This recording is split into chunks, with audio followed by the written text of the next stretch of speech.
jabbiloota koo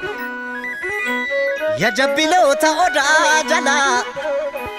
kan nama nyaatu nu keessa jira amaaloo.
Oduu sobaa maaliif odeessa saba qulqullummaa qureessa eemulee agarbachiisa biyya ofii maaltu gadhiisa eemulee agarbachiisa biyya ofii maaltu gadhiisa kana gadii xaafi calleessa ilma namaa qeerroo jabeessa oduu dhara maaliif odeessa saba qulqullummaa qureessa eemulee agarbachiisa oromiyaa maaltu gadhiisa.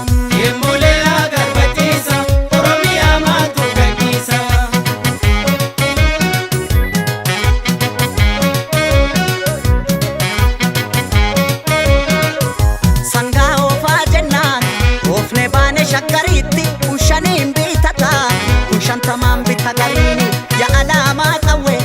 ha antola labanini ya mare yo duge jabanga labanini ya mare yo duge jabanga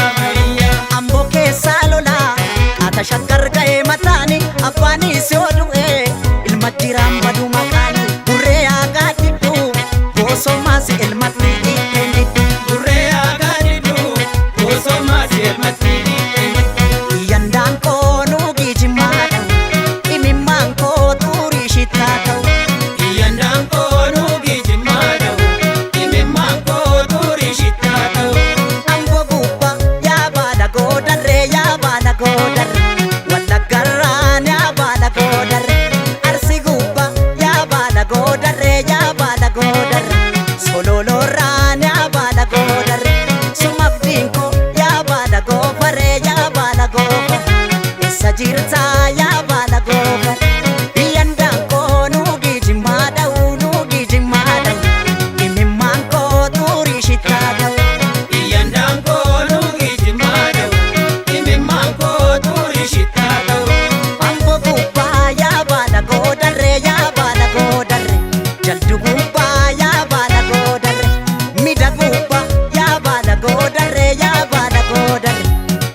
Esa jirta ya jajjabeko